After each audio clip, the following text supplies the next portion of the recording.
This is the Fuck Fentanyl guy letting you know if you or a loved one is injured in a motorcycle accident, then call 1-800 Lawtigers for a free case evaluation. We are available 24/7. That's 1-800 Lawtigers with over $1.5 billion recovered in verdicts and settlements. Nobody got your back more than Lawtigers.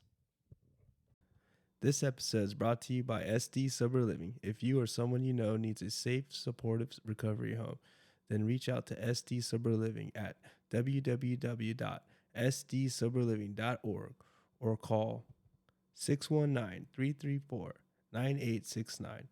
That's 619-334-9869. Come get some fuck fentanyl and some San Diego recovery at SD Sober Living.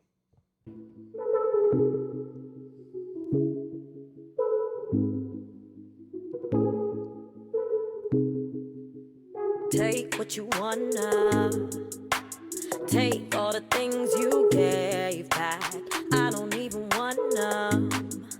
You smile, you laugh, the way you wear a gray sweater. Damn, why'd you have to come around me like that? I'm so fucking tired of your whole damn act. Mean what you say what you mean. You've been playing dirty and it's hard to stay clean. I know it's petty, but you got me feeling heavy for you. I know it's petty, but you got me feeling heavy on you. I know it's petty, but you got me feeling heavy. Don't you come to me crying when you finally feeling ready for me. I'm always scheming. Nice. Petty. Hell from yeah. Kaylie Samantha. Hell yeah. I am Luis Romero, and I'm the Fuck Fentanyl guy. This is the Fuck Fentanyl podcast. Whoop, whoop. And I got Kaylie Samantha in here. Hello. How you doing? I'm good. I'm super stoked. Fuck This yeah. is exciting. I'm really excited for this one. This is really rad. I hope so. I love getting my friends that sing on here. I'm happy to be here and happy to provide my music. Hell yes. Yeah. And wow. So we were talking a little bit, and you are a San Diego transplant. I am indeed a transplant from Philadelphia. Philadelphia, Philly. Across the country, yes, Philadelphia. Wow. East Coast energy, baby. Yeah, fuck yeah. I get that. Hell yeah. Yeah. A lot of people say that. They're like, you seem different. I'm like, no, I talk loud and with my hands. It's fine. I swear. That's the only difference, man. Yeah. Wow. So what was it like growing up in Philly? It was great. I think like a lot of times I feel weird sharing my story because like I don't when I moved out here and I started going to young people's meetings and I heard people's stories, it was so different than mine. Oh really? And I was like, maybe I'm not supposed to be here. Really? I mean, my story had much more of a mental health start. And so, I mean, growing up, I'm the oldest of three kids. My parents were great, and then they got divorced when I was like 8 or 9, and it was difficult. It was difficult for me as the oldest kid to sort of navigate becoming a third parent for my siblings. I see. Because my parents would sort of use me as the middleman between themselves. Like, go tell your dad I said this. Go tell your mom. And they lived like, a couple blocks away from each other. And so... Oh, seriously? Yeah. So navigating that... Oh, that's not fun. Yeah. And so like growing up, I was sort of trying to become a third parent for my siblings. I see. So everything before that was beautiful and dandy. I was a gifted child. Yeah. I was put in gifted classes. Oh, nice. Everyone's like, you have so much potential. Yeah. For what? tell me what and I'll do it. Yeah, right. Point me. Right. That's hard. It's hard. But yeah, I mean, my parents are great in their own respectives. Yeah. And we were raised very much where we could openly talk about anything. Yeah. Anything. So like we were raised to like learn street smarts by watching movies. Like really? Like The Warriors, like oh fuck yeah. Like The Bronx Tale. Fuck yeah. Like mob movies, a lot Hell of gang yeah. movies. And so I love those. learning, if you make eye contact, now he knows I know. Like things like that. And raised heavily on music. We're all named for music. Oh. Yeah. Really? What's your name from? My name is from a band that not many people know of. It's called it's by a band called Marillion. Marillion. And they are like a Scottish sort of Genesis type band. And so I see. I love my song. My sister's name for a Grateful Dead song. Her name is Cassidy. Ah, nice. And my brother, he's the youngest. He was named for the lead singer of The Who. His name is Daltrey. DALT. We call them DALT. There you go. That's why he's DALT. in the song. Yeah. Yeah. Yeah. So, yeah, they're both great. We're all very like creative, very out there. Yeah, absolutely. And yeah, so like growing up, things got difficult because I was like the voice of the three kids and I would advocate for us, and parents started dating different people. Yeah. We didn't always love the people that they were dating. Right, and so, right. Gotcha. yeah, it got hard. And I was always just like very out there as a kid. Like I one time wore a dress with jeans to school and someone put me in a trash can. So What? Yeah. What the fuck? I was weird. I was like weird, and I was like, I started struggling like mentally, and like I want to say right after 8th grade, like the first year of high school. I think I was just very like spontaneous and like very in the moment. I didn't realize I was struggling. Yeah. So in 9th grade, I had this best friend, and I still think about this because it is a part of my story. I had this best friend in 8th grade, and we had a group of friends that we hung out with, but she was my main. Yeah, you got you. And in like 9th grade, she started sort of freezing me out. Okay. And she took all of our friends with her, so like nobody would talk to me. Oh. And first of all, that set me up very much to have issues with finding female friendships. Yeah, because I like don't try to shun you. Yeah, I never really trusted. I still struggle with that. But I finally asked her. I sent her a message on MySpace. MySpace. I was like, I am online, wondering what's going on. That's my status. Like, what is happening? Right. And I sent her a message and I said, you know, like, what's going on? Like, why aren't you talking to me? And she was like, I'm tired of you deciding when you are and aren't friends with me. What? And she was right.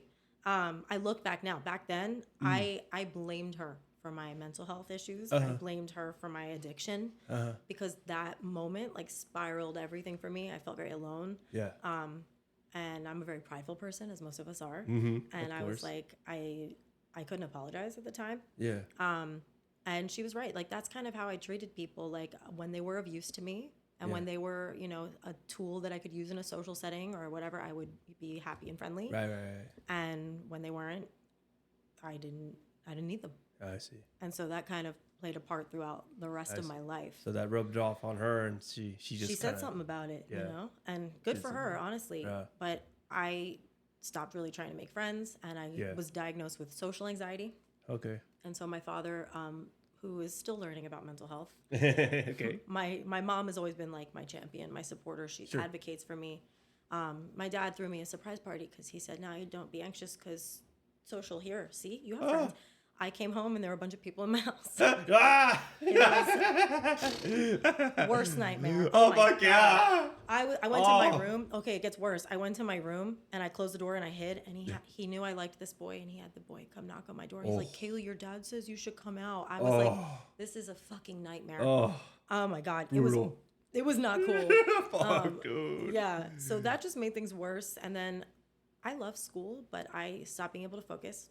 I stopped being able to, I just felt very lonely. Like, I had a lot of friends all over, but I didn't have a main group. Yeah. And a lot of people in school, you see them with like their clique. Yeah, with a clique. Yeah. That's usually how it goes. Yeah. And I always felt like that person that, like, if you have an extra space to invite someone, it's me.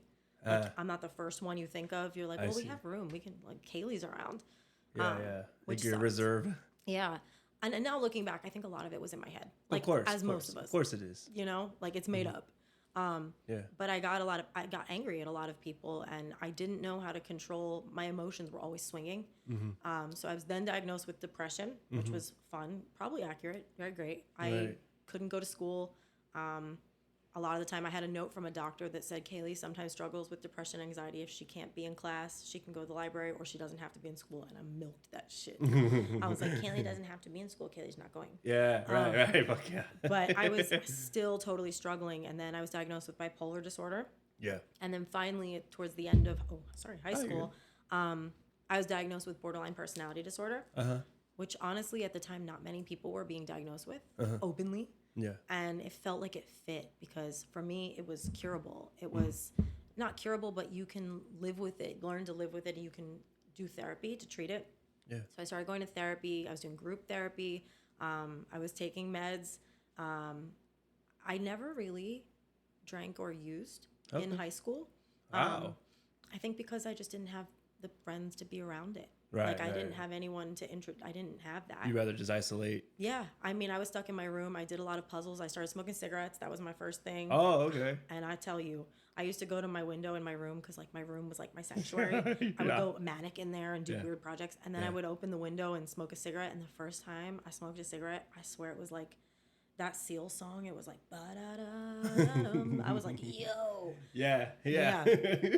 And then, but at the same time, like I was still learning coping skills. Yeah. So when I went to college, I had no rules and no coping skills. Uh-huh. So I went to, I graduated high school. I do not know how. I was never there, ever. And I had one parent that was always like, I just don't understand, like that thought process of normies with alcoholism where they're like, just stop. Just stop, yeah. Just Stop don't. it. If it's Stop. bad, then don't. Yeah. Like I never, Right. and so my mom, Mm-hmm. who was very much like completely understood and was very emotional with me. And so we struggled a lot because she was trying so hard to help me. They were both trying to help me. They just, what do you do with a firstborn kid who is having all these issues and it's Right. very impulsive? Yeah. Gotcha. It's hard. Yeah, it was definitely hard. So I went to a college that was in sort of my hometown and outside of Philly. And it was a very small, like, liberal arts school. Oh, okay. Yeah. Oh, okay. Yeah, so it was small. I mean, my grades couldn't get me into many places, even though, like, I know that I'm a good student. Really? I just couldn't participate. You get used to, like, the habit of not doing anything. So, like, I'm not going to class. I get signed off saying I don't have to do this essay. I do not have to do this test. Right. And so you get stuck in that. And so I went to college and I realized, like, there's no rules. There's no one here to tell us not to go out at 1 a.m. You're an adult. Yeah. And I had this mindset of, I had several mindsets. I had several goals in college. Yeah. One was, I never had a group of friends. I'm going to do whatever I need to do to find friends. Right. And fit in and find the best people that will be of the most use to me. Because I'm very manipulative. Very. I can be. I'm working on it. I'm always, it's a work in progress. Right. Obviously. But then not really medicated and not really coping was a mess. And so my other goal was to try cocaine.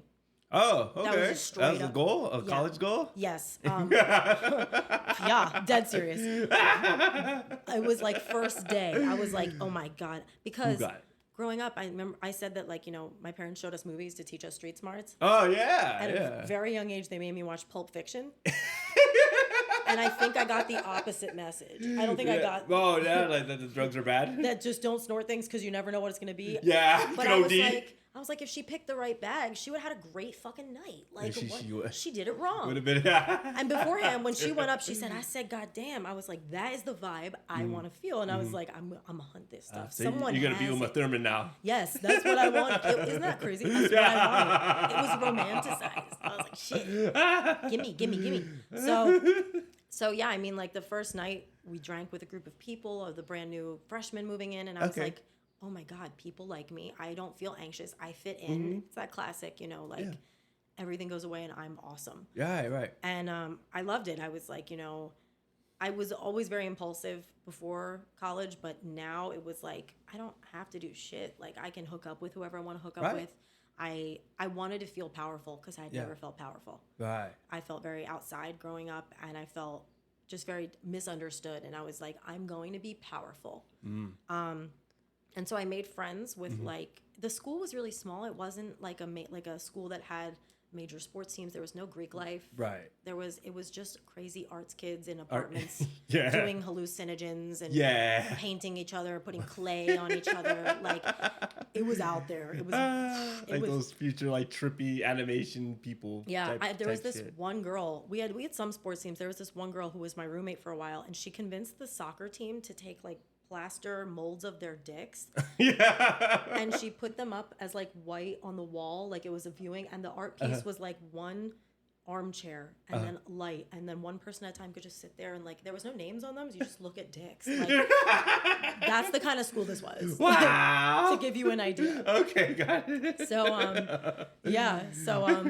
I made friends with seniors because they're the ones that threw parties. There was only two party houses. Okay. And I wormed my way in there. Yeah. Had to. And all they did was drink, and they introduced me to weed, and they introduced me to acid. And so, within the first 6 months of my freshman year, I was supposed to study abroad my second half of my senior year, my freshman year. Yeah. And I couldn't go because I was not in a place. I kind of immediately stopped going to classes. Oh, no shit. First semester of freshman year. Only focused on day drinking with the older kids. Setting up. I got to be the person that people reached out to. They're like, "Yo, Kaylie, where's a party tonight?" And I was like, Yeah. But at the same time, party liaison. Oh my God, I got to come up with themes for the parties. Like, oh fuck yes. They were so dumb. It was like cutoff party where we would cut off fucking sleeves. Like that was a theme. It was nice. And I thought I was whatever cool. you can think of. Like, I'm a god. Yes. But I mean, one of the things I struggled with a lot was like obsessions with A, being powerful. Yeah. And B, boys. And I would hook up with anybody. He was your man. I'm hooking up with him because I want that power. Right. Makes you feel better. better. Like him, I'm taking him. Right. If he's someone that seems to be in my brain of importance on campus, I'm taking that. Right. I'm doing that. Right. And a lot of people tried very hard to be my friend. But a lot of people dropped me because I was not consistent. I had no morals. I would climb all over you. I would shit talk you to get where I wanted to go. I see. And I was very, I don't want to say insane, but I was kind of insane. I wasn't taking meds. I was constantly drinking, using drugs. Yeah. And then one day, somebody said, "We have Coke." And I was like, Ooh. "Give it to me." Ooh. And I was like, "God, you're here." Wrong God. Wrong God. Right. So I bought some, and I remember bringing it up to my dorm room. I had a single dorm room because, again, I had a note from a doctor saying Kaylie doesn't play well with others. She doesn't. Oh, she didn't. She didn't. And I brought this bag up to my room, and I had to Google how to do cocaine. I did not know what to do. I literally was like, how to do. And there's not many articles about it. No, believe it or not. No. People like to censor that shit. Oh God. I was like, okay, well, do what you see on TV. So I pour some out into my little desk. Yeah. And I used my student ID card, which I used for the entirety of my addiction because I thought it was hilarious. Fuck yes. And I put. I did that too, actually. Really? My high school one. Dude, I was like, fuck you. Part of I totally me forgot about that. Isn't that great? So I put some into lines, and I look at it. They're the tiniest lines I ever did in my life. And I was like, all right, we're gonna try this. And again, it was like nicotine. It was the first line I did. I was like, yeah. I was like, this is what I'm supposed to feel. Yes. And I remember putting on my headphones and going and walking around the campus they don't know I'm that bitch. Yeah, they don't know. I'm listening to some pumped up song. I'm listening to the original what was it dubstep Crave You the remix that old one. I'm like, I'm the fucking coolest. Yeah. These bitches have no idea. Yeah. And that was crazy. And so that kind of started a whole bunch of stuff. I didn't go abroad. I didn't have access to cocaine a lot. Oh no. And that was my main drug. But was it just not around as much as the others? I was a freshman, and I think again this was a super small school, so you kind of went to one person for everything. Right. And if they did not have it, they did not. Yeah. It's not in stock, baby. We'll try to get that filled for you. Right. So my prescriptions were not filled, but I was smoking a lot of weed. I was doing a lot of poppers. We used to do poppers. Poppers are for the LGBTQ community. Oh, really? You sniff them. It's like nail polish remover. It's a little bottle. You can get them at sex shops. Oh, what? And it kind of I don't want to say it's kind of like Whippets, but it's not. It kind of, you sniff it and then your muscles relax for no shit. Maybe 2 minutes. And yeah, that fucked me up. I was like, whoa. No, I never heard of that. Wow. Yeah, it was a time. They don't really do that anymore. Oh, okay. They discontinued it? They didn't discontinue it, but they didn't make it as accessible because I used to go in and ask for jungle juice at a sex shop, and then eventually they were like, we cannot sell this to the college students anymore. Oh, okay. No, thank you. And so then everything kept kind of going downhill and getting the stakes kept getting higher for me. Yeah. I made it to sophomore year. Okay. I started dating one of my drug dealers. Oh, okay. Duh. Yeah. I mean, again, endless supply. Exactly. And again, manipulative. If I have somewhere that's useful for me, I'm going there. Yes. And that relationship sucked because I was insane and he was such a good person. He was the best guy. And I fucked everything up because I just was so impulsive and erratic and could not control myself. So we got really addicted to dabs. Dabs were new to the East Coast. Dabs. Oh, hash oil, bro. Yeah. Y'all should have seen that shit. Dab. I remember that shit. Oh my God. That shit's crazy. That shit's crazy. And they were making it. So I got into that. Like, weed didn't do shit anymore. Yeah. Once you do dab, you're on the next level here. Oh, and we threw parties where we would have a room just for dabs. Like, you would pay $5 to a freshman who manned the machinery and then would set it up for you. No way. And so, like, it got to the point where, like, that was my medication. And, like, I could do 17 dabs a day and be functional. No fucking way. And when my boyfriend would go out of town, they would leave me. I don't know if this is going to be relevant to anybody, but they would leave me with, like, an ash catch that you would put on a bong. Like, just a, like, attachment. Yeah. And one of those, like, Home Depot, like, butane tanks, and I would like put a quartz nail on it and just like from the end of an ash catch, and I thought I was so cool. I really was like, I'm so different. I'm so big hit here. Very demure, very cutesy. Yeah, totally. Not. So just kind of like smoking scrapies. Yeah. Oh, it was nasty. I would scrape a lot of shit, and a lot of times, yes, it was kitty litter or cat poop for all I fucking know. So just like kind of fast forwarding, that relationship ended. I left school for a semester because I just couldn't function. Yeah. And I wasn't drinking or doing anything. I was living in my mom's basement and just kind of like trying to get back to a functional level. And then I moved in with a big group of people, and we kind of became like this like weird mix of people who just like partied. Like if anyone's ever seen like the show Skins, like we were very much like a ragtag group of friends that like very dramatic, very big characters. Yeah. And I met this guy who everyone has one of those guys. Yes, of course. And you too. Yeah. Everybody has one. Someone. There's someone. Yeah. And I became obsessed with him. Like he was my obsession. And he believed he was Pablo Escobar. He acted like it too. Like for Halloween, he'd dress up as him. Like we get it, bro. Was he Hispanic? He was Colombian. Okay. So it was semi-appropriate. Okay, so it was a theme at least. But he was like this like really interesting person. Like he was interesting to me because he lied all the time. And like of course he did. Yeah, but he would lie to people about random stories, and I loved to watch him lie because to me it was like a weird monologue. Like and I knew he was lying, but I was like, he's selling this. Like this is so hot. Wow, he really believes his own bullshit here. One time he told someone the story of his family, and in my head I'm going, that's the plot of The Lion King. That's not even real. And he was just stone cold serious about it. Now, and these people are like, oh my God, no way. My Uncle Scar murdered my my father. Your dad? And I'm like, dude, what the fuck? How do you believe this? But to me, it was like so beautiful. Like first, I was delusional. I was fucking delusional. But anyway. Yeah. He liked to do cocaine, so that became my thing. And he was a seller or I was the sugar mama, but he knew oh my God, he didn't even sell. I was a bartender for a while. I left school to be a bartender. I see. It was my favorite job ever, and like it was it was great because like I worked at this Irish bar in like this like really cool place outside of Philly where like everybody goes after college to like still party but be an adult, kind of like PB. Yeah. Okay, there we go. You know what I mean? Like PB. PB. Got it. But PB on the East Coast, and so like I was watching everyone there. Like I would always be like, I'm not as bad as them because they come every day after work. They get hammered. I see them every day, and I don't do that. But I was. I was a daytime bartender, so a typical day would look like for me. I would come in, do my shift. I was amazing at my job. I loved it. I loved it. And then I would have my shift drink, and I would say to myself every day, you're just going to have one shift drink.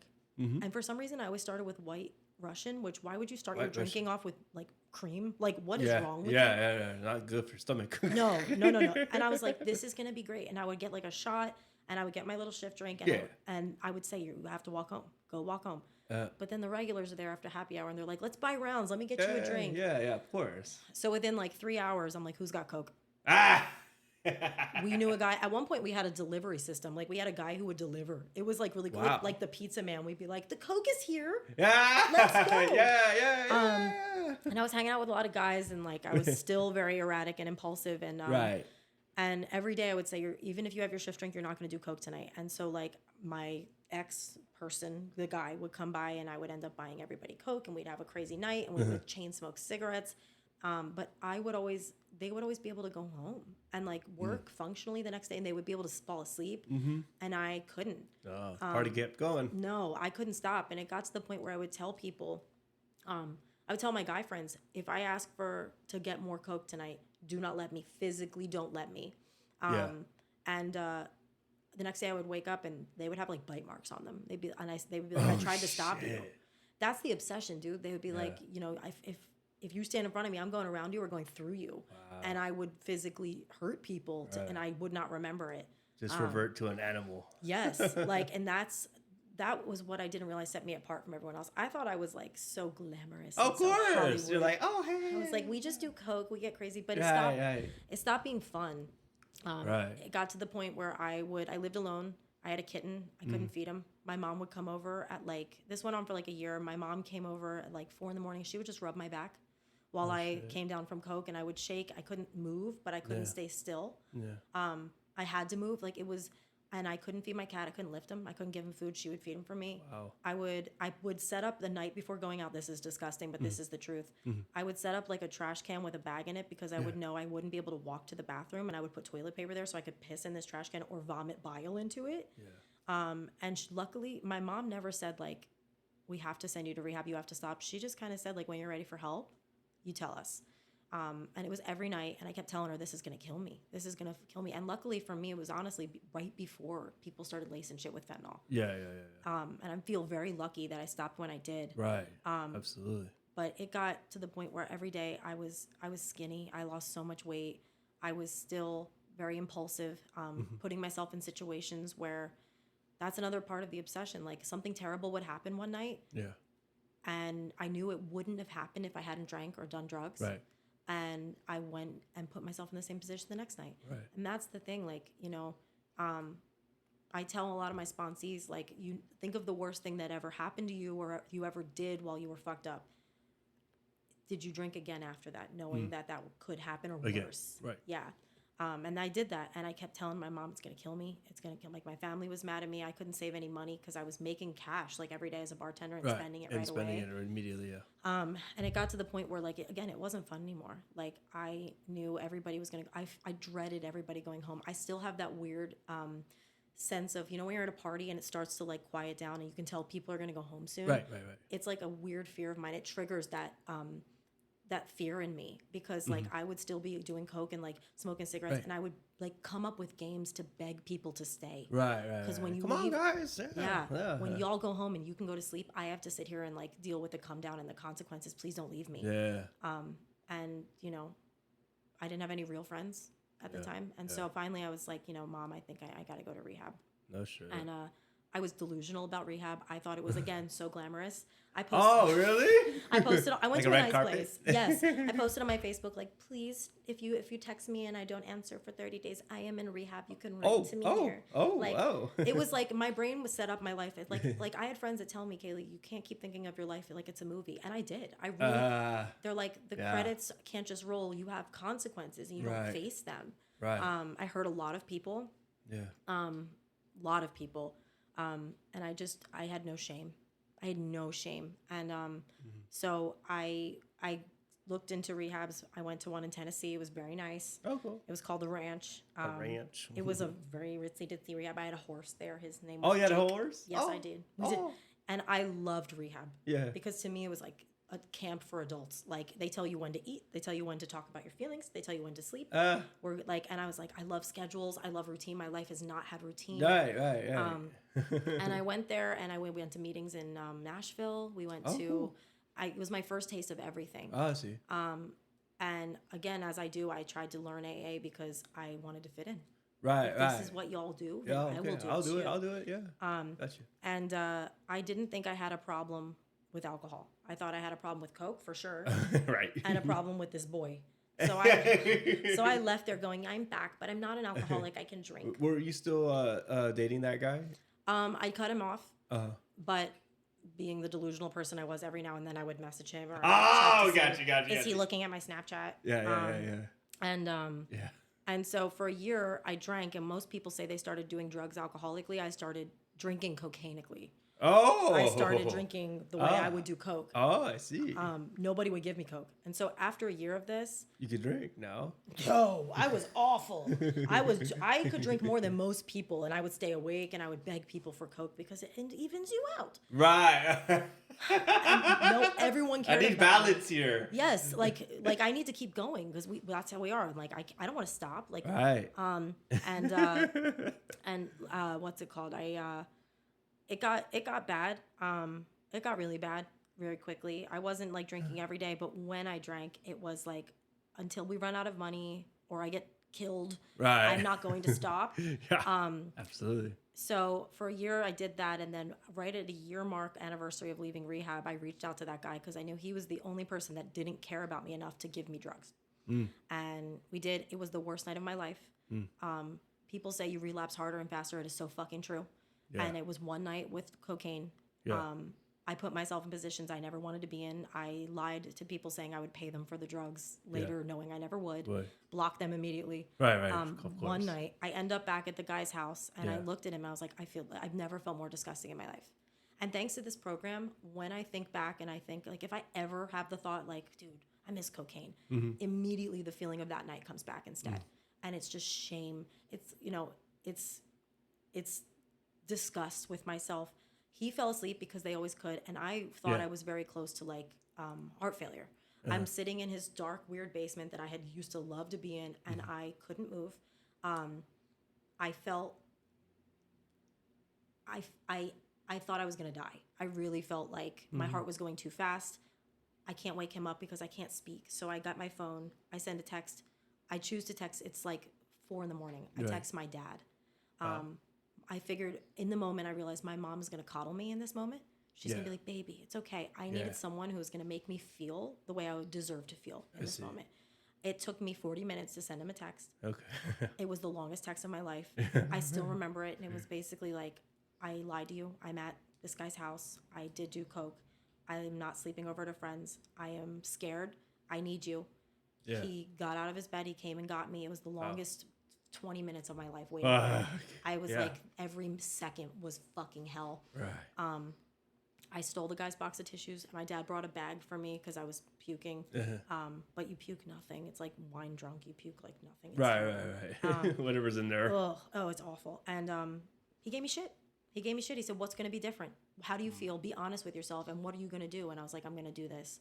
I went to a meeting for 30 days, every 30 days, every day in Philly. And I reached out to a friend here in San Diego. Yeah. And I said, I don't know why I need to tell you this. She was in rehab with me, and she came out here.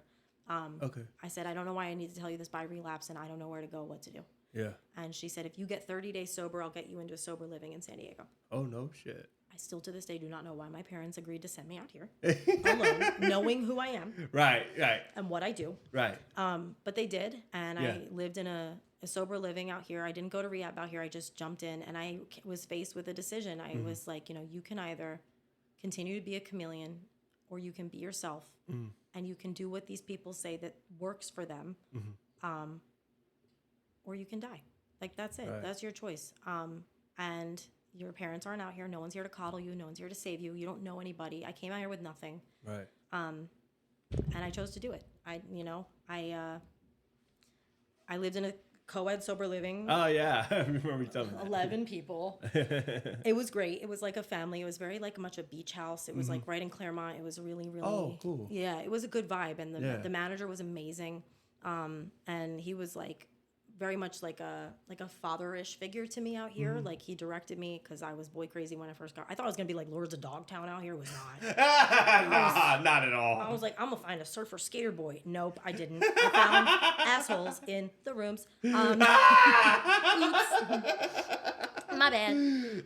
They moved out, the surfer skater boys. I'm so they sad. I'm like, where is everybody? Hello. And for like a year and a half, I decided to say yes to things. Get in the car, yes. Go to the conference, yes. Fellowship with us, yes. Wow. Join a young people's group, like Greater San Diego Young People of AA. Join it. Get a commitment. Get a commitment every meeting. Get a sponsor. I was still very like feral, but I noticed, like, I went to this meeting, like this bonfire meeting, and I looked around at all the different people in that meeting on the beach, and I was like, not all of you can be lying to me when you say that this helps you. Yeah. And I did the steps, and a year and a half sober, I didn't get what they were feeling. And I didn't get what I thought would be the full effect. Like, they all looked calm. They all looked like they didn't have anxiety, like they weren't worried about the way they were blinking or dressed or the way they spoke or like, and I was so hyper aware of everything. And I was like, why are they peaceful and I'm not? Mm-hmm. And I was like, you know what? Maybe it's just because I'm not an alcoholic. Maybe it was a phase. I see. And I went and told some people, because luckily I had real friends by that point in these rooms. Right. The type of people that help you move. Right. You know, like they show up. I never had that. Yeah. He's like, what's this? Wait, yeah. what? The people who like me for who I really am, which is good for them. Right. And they said, you know, maybe you haven't done the steps the way that you need to do them yet. Yeah. And you can always go out and drink, but I would suggest trying one more time with a sponsor who knows this shit, who maybe intimidates you, and and try it. And if it doesn't work, bye, go, be free. Yeah. So I was like, all right, you know what? It can't hurt. If I can make it to 2 years, that'd be a cool thing to say. I have 2 years. Right. Absolutely. And I went and picked this sponsor who, she's a force to be reckoned with. Mm-hmm. A lot of people knew of her, and she scared me. She scared the shit out of me. She didn't like me. Really? Yeah, no, she did not like me. I was crazy. I was like so hyper, because I was like high on life. I wasn't high on anything, but also I like couldn't control my emotions still. Yeah, of course, I get that. I was like, let's go. And she was like, shut the fuck up, shut up. You're so annoying. And she said she'd be my sponsor, and she said to me, you don't have a God, do you? And I was like, well, I have this like bathroom stall that I talk in when I go to work, and it makes me feel safe. It's like my stall. And she was like, nice. She was like, what happens when you leave that job? And I was like, ooh, good point. Yeah, I have to find a new higher power. Where does God go? And she took me through the steps right out of the big book. Yeah. And it was a very different experience. It was a very different fifth step. She walked me through it in a way where I started to understand my patterns and understand. And she helped me find a higher power. Some people don't agree with the way she does it, but I do it all the time. She had me write a list of all of the negative ideas I had about God. Like, God made my parents get divorced. God gave me all these mental health issues. Right. God doesn't exist. God judges me. Right. And then we pulled that page out, and she said, okay, read it. We read it. And she said, okay, crumple that up, chuck it. That God's fired. Yeah. We're going to now make a new list of any of characteristics of a God that you do understand. Yeah. And it said things like, you know, non-judgmental, all-encompassing, never lets me fall on my face. I put in ways that my God can send me signs, because that's what I look for. I look for coincidences. I look for when a certain song comes up when I'm listening on my music. I'm like, yo, God, that's crazy. Hello. Yeah. And I still do that with people, because a lot of people coming in who don't know how to access that, if they say their God shows up in smells, when I smell something familiar, and they'll call me, because it's like, it's kind of messed up, but like, it's kind of those things where like, if someone says a word to you, like a crazy word, you'll start hearing it more often in the next 3 days, because you're looking for it. Right. So like, it's like a reverse psychology thing where like, oh, God's looking in smells to you. Okay. Yeah. And like, the next day they'll be like, I got a smell. Because you're looking for it. I smell it. You're seeking it. You see, I reverse psychology to you. Right. And I said to that God in that first like real third step I did, I have all these anxieties and all this pain. It's your job, you say? You want it? Take it. And that moment was like, it was just like the Seal song. It was like everything was lifted, because it's not my problem. Right. I just have to do the next right thing, and everything will be handled the way it's supposed to. And like, it's hard to stay in that, but like, it was life-changing for me. Like, I don't have to worry about what y'all think of the way I sit and blink and dress and talk. I don't have to. Right. Because you're either going to like me or not. I don't have to worry about this job interview. I did the best of my ability. It's either going to get it or it's not. Right. Like, and everything is going to happen the way it's supposed to be as long as I do these steps. And I like the saying God does for us what we can't do for ourselves, because that means there's some things you have to do for yourself. Yeah, absolutely. You have to pick up that book. Yeah. You have to go to meetings. Yeah, do the work. You have to reach out. Yeah, you have to like stay in the herd, because that saved my life. The first year and a half was just the fact that I was in the herd. Yes, yeah. Without that, I probably would have been long gone. I'm so kidnappable. I would have been in Tijuana. Just pick you up. All right. Someone says that it's like the ice cream man, but they're like, we have Coke. I'm like, you have Coke? Do you have kittens too? They'd be like, I guess. I'd be like, on my way. Yeah. Here we go. I'm tiny, man. They could just snoop me. Yeah. But yeah, I did the steps with her, and I did have that spiritual experience that I hadn't gotten before. Yeah. And all I wanted to do was learn more. I learned more and more and more. I never wanted to sponsor. I started sponsoring. It was the best part of my whole recovery. I just couldn't understand, like, how do you have somebody's recovery in your hands? Like, that's the way I saw it. Yeah. But it's not. It's in God's hands. Absolutely. And it became my favorite part of my whole recovery. At one point in COVID, people weren't going to meetings, obviously. Yeah. So I picked up. It was encouraged. It was, and Zoom meetings suck, dude, because like, you would be eating, you would turn off your camera and just be like, yeah, go ahead, talk. I'm going to play video games. Background noise. Literally. I'm like, practice these principles in all our affairs. I'm out. I'm in. See you later. And so I started, sponsoring. At one point during COVID, I had 9 sponsees. Holy shit. It kept me in the book. Fucking I bet. I loved it. We did like this step study, which was the best thing we ever did during COVID, where we learned from somebody the history of these steps, like the ins and outs of everything, like really understanding the book in like a small group. And that kind of dispersed and got weird, but at the same time, like it was the best thing I ever did. And that's fucking rad though. Yeah. And I mean, like I today I can say that like I have real friends. Yeah. I don't feel the need to change the way I feel all the time. And if I do need to feel that, I have other tools now. I do have coping skills. I have grown so much. Like people from my hometown who I used to party with will see me and be like, what? Like, you are not the same person. I'm like, no. And I've shut, like, I could see that. It's crazy. Like, you can trust me around your man. Like, you can trust that when I say I'm going to show up somewhere, I'm going to show up because I am your friend and I want to show up for you. Right. I made amends to that girl from 9th grade who stopped being my friend. Right. And to me, I had held on to that for so long. Sure. And I reached out. I blamed her for everything because it started the dominoes of like mental health, which led to impulsiveness, which led to addiction. Yeah. And I reached out to her for my amends, and I was like, hey, I sent her this like we had this like scripted thing, which helped because if you say too much, you can make them re-mad, get them angry again. Oh, so you I see. So statement you try to. I didn't show up as the friend you deserved. Fair. Yeah. That can be accepted. Yeah. I don't say specific incidences unless it's important. Yeah. Protects you. Absolutely. And they can interpret that to mean whatever they need it to mean. Sure.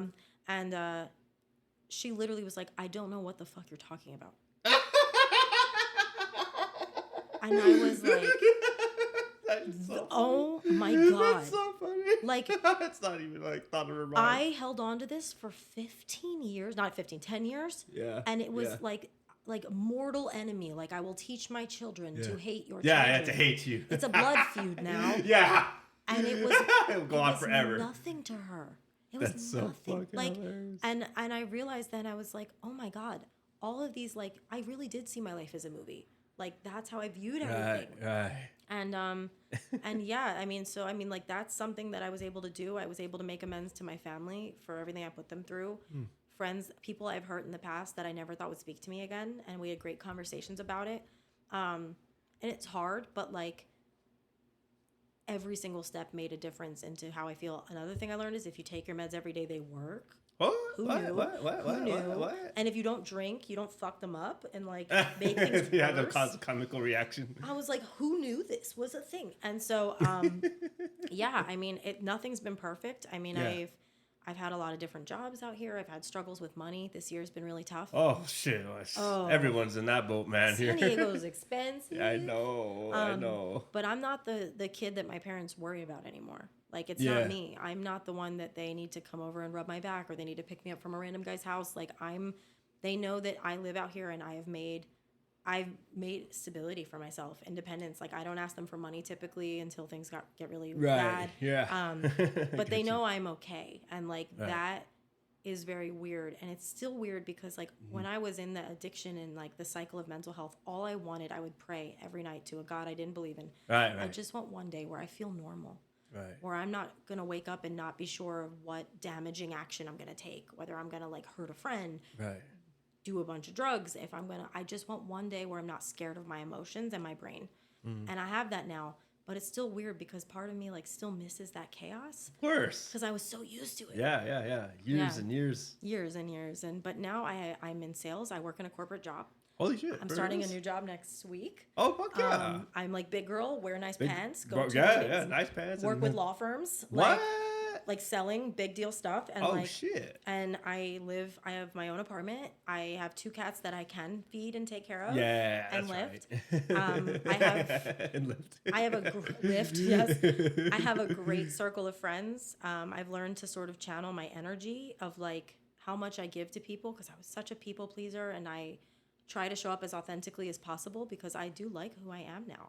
I didn't know who I was because I was so busy trying to shape myself into whoever you needed me to be. Right. And now over 6 years of sobriety, my sobriety date is July 30th. Hold on. Yeah. Fuck yeah. It's July 30th, 2018. And it's been a wild ride. I wish I could say it's been all perfect. All right. This year it took 6 years. I did not take a token because... Oh, you didn't? No, I didn't. It's weird. Like, I didn't feel like I deserved it. I didn't drink. I didn't use. But, like, I hadn't been going to meetings. And I didn't want to be that person that just shows up on their birthday. And it's like, give me a cookie. I did it again. Cookie, please. Everybody clap for me. I know. I get that. Yeah. But I honestly think you should. I might.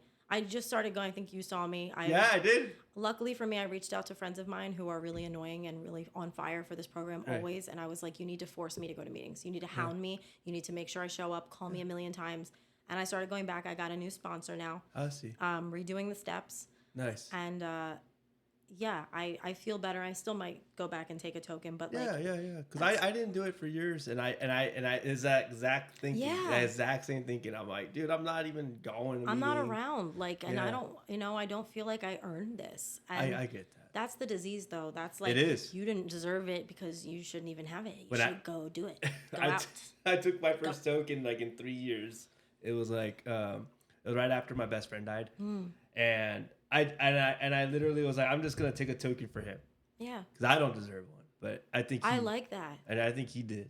Wow. Even though like he struggled a lot. I'm sorry. And so that's why I took a token. It was on my 9th year. Wow. And I was fucking scared. Like I knew. You're scary. Everyone tries to hug you. I know. I'm like, don't touch me. I know. I'm scared.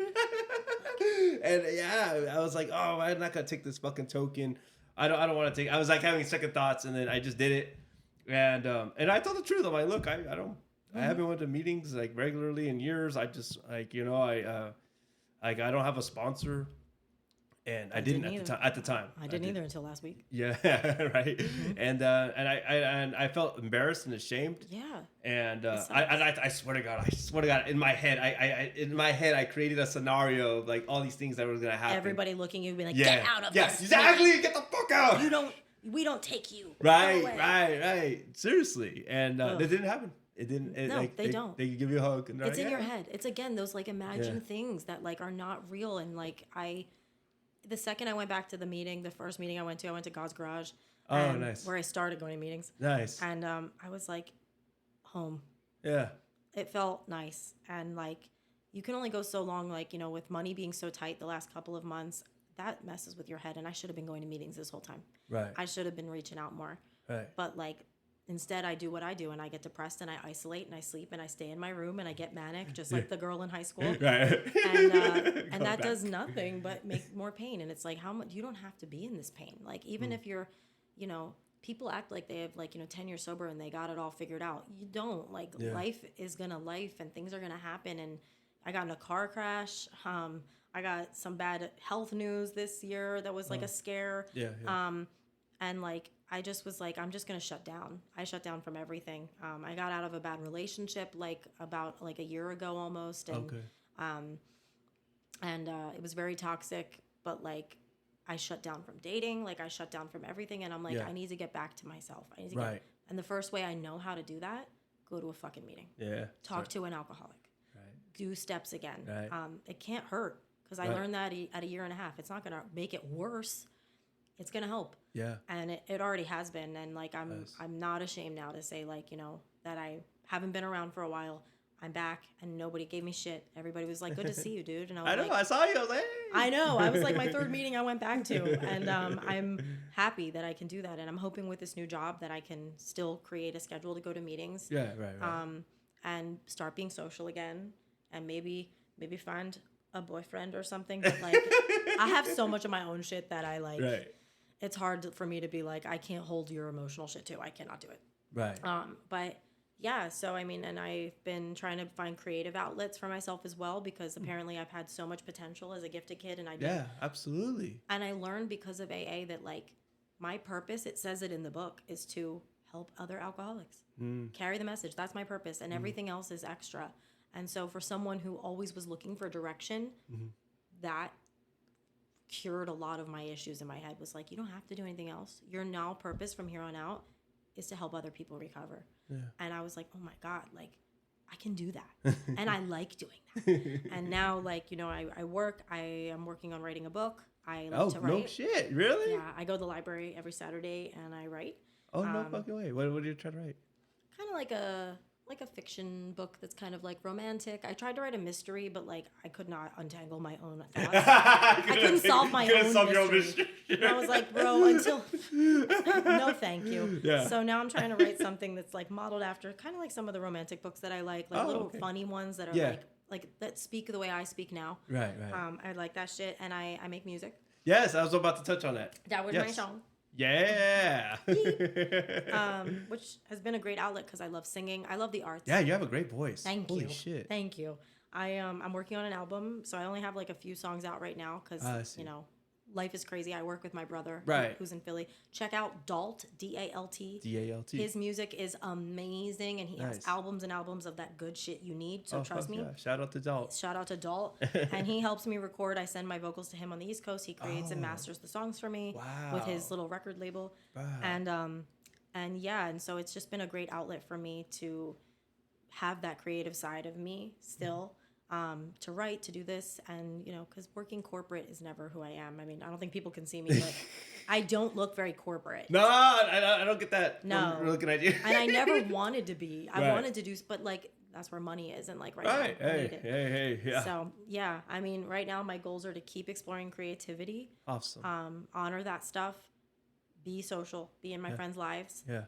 Because at this age, people get married, they get kids, people kind of go off on their own thing. I don't want to lose that. Yeah. I want to maintain my friendships. I want to move back to the East Coast at some point. Oh, really? Be closer to my family.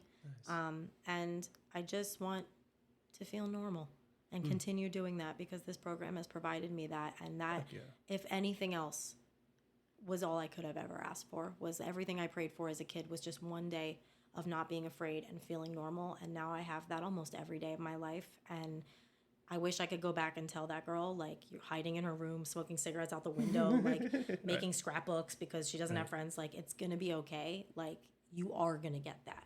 Yeah. And you may not like it all the time because you want to be more chaotic and you want to try, but you don't need it. And it's going to be all right. And now I'm so grateful to know cool people like you. Yeah. To have so many friends from so many different walks of life and so many different stories and be happy that, like, I didn't have that group of friends in high school that were all the same bitch wearing Abercrombie and that bullshit. The same fucking outfit, all of them named Sarah, but one with, like, no H. Like, they still live in my hometown. Basic. Get out. They're all realtors now, and it's like, you all live in my hometown. Who are you selling houses to? Each other? Like, what the fuck? Like, I need some help. Disgusting. And so, yeah, I mean, and now I have people in my life who are interesting and extraordinary and real and beautiful people who are there for me, and I get to meet new people like that all the time. I love it. And I love it here, and I love recovery, and everyone should do it and always be it. You're welcome. Thank you. Well, thank you. Thank you. I really appreciate you. Thank you so much for coming on here. Thank you. I think you're like an amazing fucking person. Thank you. And you too. Thank you. I know you had time, and I know I actually remember one of your leads from like a few years ago. Oh my God. Yeah, it was like a packed meeting type thing, but oh my God. So I'm really glad I got to I got to spot you, and I was like, hey, let's do this. Thank you. And it was oh my God. fucking amazing. Thank you. I felt like it was meant to be. I'm so grateful, and I love your podcast. I listen to all of the episodes, and I just love hearing people. And when I was telling you, when I wasn't going to meetings, I was listening to your podcast. It was like speaker tapes. It was like hearing other people and still finding solution in it, and that helped me a lot when I didn't realize I was getting solution when I was trying to avoid solution. So thank you. Oh, yeah. Thank you. I really appreciate that. That means a lot to me. Yeah. All right. Well, where can we find you? I'm on Instagram. My Instagram is the Flirty Flaneuse. It's a French word. Oh. And that has my links to my music, but I also I'm on Spotify. Yeah. I'm on Apple Music. I'm on literally anywhere you stream your music. Okay. My music is there, and it's Kaylie Samantha, Kaylie. Samantha. And I like friends. Please say hi. And if you like my music, tell me. If you don't, do not. Well, thank you. All right. Well, thank you so much for coming on again. Thank you. All right. Goodbye, everybody. Bye.